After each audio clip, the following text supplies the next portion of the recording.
Aspirants, हमारे channel banking job alert पर आपका स्वागत है। हमारा छोटा सा चैनल पर हमारे एक इम्पोर्टेंट व्यूअर राकेश भाई ने कमेंट किया है कि भाई आप तो ये सब वोकैब चैलेंज कराते हो पर ये याद नहीं रहता, कैसे याद किया जाए।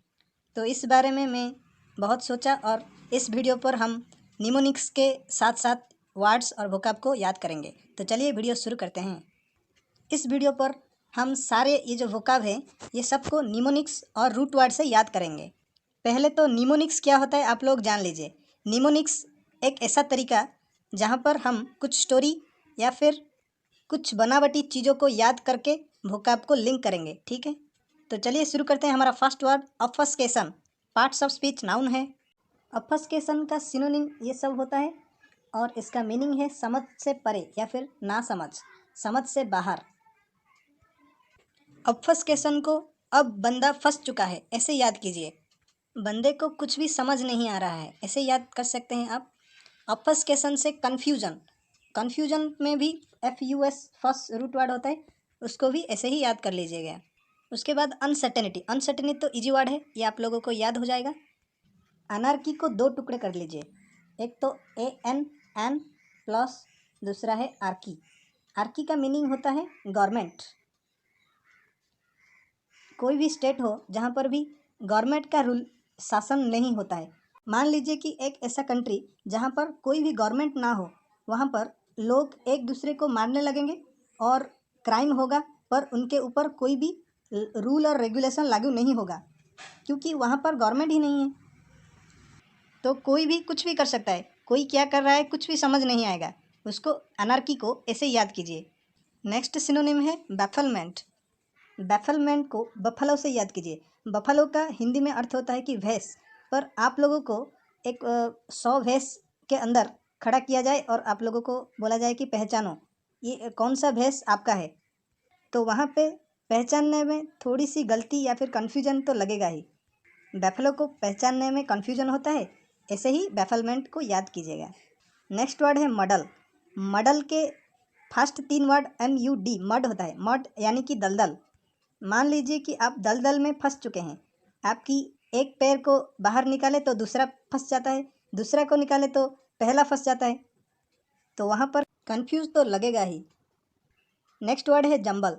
जंबल यानी कि पारा जंबल, ऐसे कनेक्ट करिए। कॉम्पिटिटिव इंग्लिश में पारा जंबल का एक टॉपिक रहता है। ये टॉपिक को तो आप लोग भली भांति जानते होंगे क्योंकि आप एक एस्पिरेंट जो हो। पारा जंबल से जंबल वर्ड को याद कीजिए।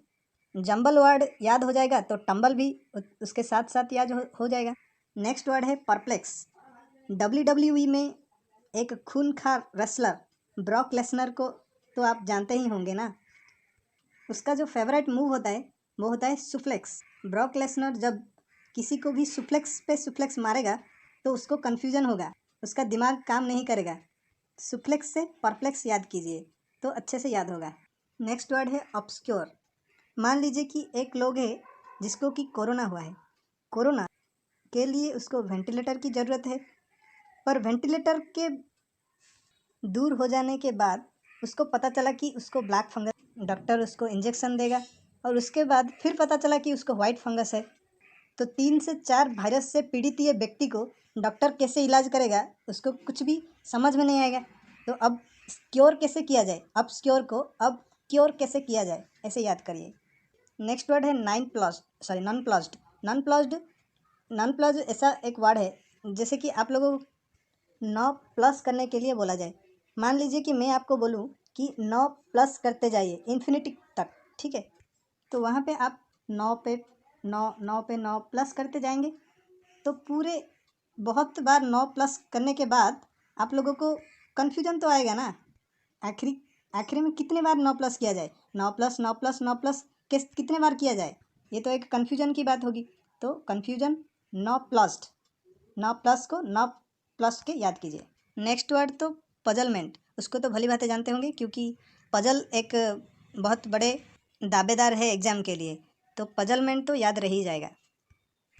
ये सब तो ऑब्फस्केशन का सिनोनिम है और इसका जो एंटोनिम है कन्फ्यूजन से दूर हो जाना या फिर कुछ भी सिंप्लीफाई करना, स्ट्रेंथन करना, अनटैंगल करना, अंडो करना, अनरावल करना और डीकोड, कोडिंग डिकोडिंग समझते हैं। कोडिंग कुछ भी समझने लायक नहीं है, पर उसको डीकोड कर दो तो सब समझ में आता है। उसके बाद क्लैरिफाई, ये सब इसका एंटोनिम होंगे। नेक्स्ट वोकैबुलरी है sagacious, parts of speech adjective, meaning है बुद्धिमान।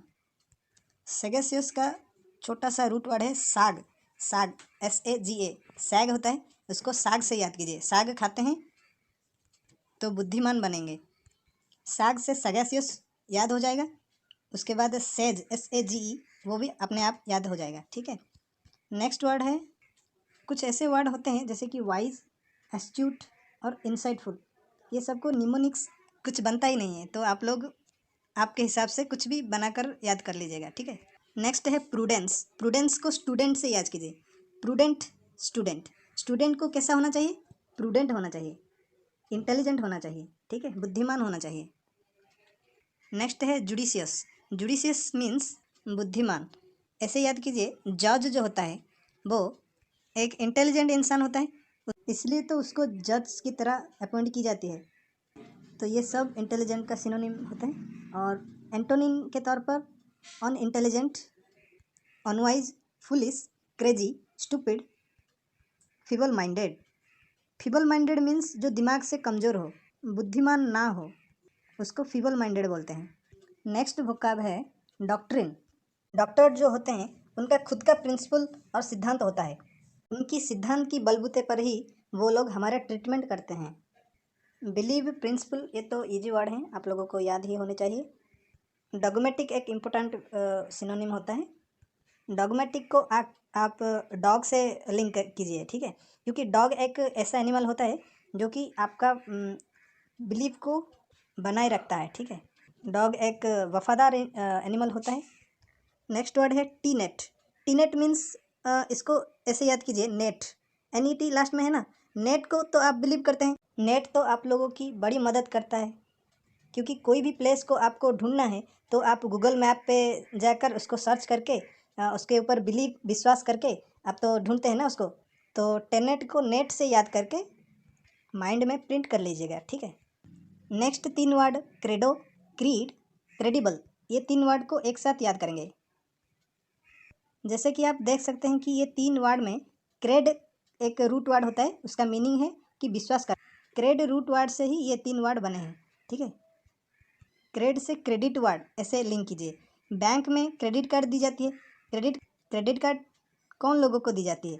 जो कि बैंक का पुराना कस्टमर हो और बहुत ज़्यादा से ज़्यादा पैसा ट्रांजैक्शन करता हो, ऐसे लोगों पर ही तो बैंक का विश्वास होता है ना, तो इसलिए वो उनको क्रेडिट कार्ड प्रोवाइड करते हैं। तो क्रेड रूट वर्ड से ये 3 वर्ड को अच्छी तरह से याद कर लीजिए। नेक्स्ट है ट्रेडिशन। ट्रेडिशन मीन्स परंपरा। परंपरा को तो हम सदियों से विश्वास करते हैं, तो ऐसे ही तो ट्रेडिशन याद हो जाएगा। नेक्स्ट है हमारा एंटोनिम्स। एंटोनिम्स देखिए, डॉगमेटिक हम अभी अभी पढ़े थे। डॉगमेटिक को अन लगा के अनडॉगमेटिक, प्रैक्टिकल, प्रैग्मेटिक, रियलिस्टिक, जो रियल हो, वास्तव हो, ठीक है। देन अनसेंटिमेंटल, ओपन माइंडेड, ये सब एंटोनिम बनेंगे डॉक्ट्रिन का। लास्ट वर्ड है हमारा sweet, parts of speech adjective है, मीनिंग है सुरीला या फिर प्यारा। सिनोनिम्स लाइक डलसेट, डलसेट को ड्यूल सेट के साथ लिंक कीजिएगा। देखिए, आप लोगों के पास तो ईयर कट होंगे या फिर हेडफोन होंगे। ईयर कट का 2 साइड्स को लगाकर आप कोई भी गाना सुनेंगे तो आप लोगों को कैसा लगेगा? सुरीला, प्यारा, मीठा, फीलिंग तो आएगा ना। डलसेट को ड्यूल सेट ऐसे लिंक करके याद कीजिए, अच्छी तरह से याद हो जाएगा। नेक्स्ट वर्ड है हनीड। हनीड तो आप लोगों को याद हो जाएगा क्योंकि हनी का टेस्ट कैसा है? स्वीट है।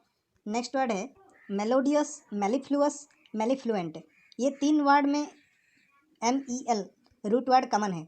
मेल का मीनिंग जो होता है MEL, मेल का सुरीला और प्यारा होता है, वहाँ से ही मेलोडियस, मेलिफ्लुअस, मेलिफ्लुएंट बनता है, ठीक है। या फिर मेलोडी तो आप सुने होंगे, मेलोडी का मीनिंग है कि सुरीला संगीत, ठीक है।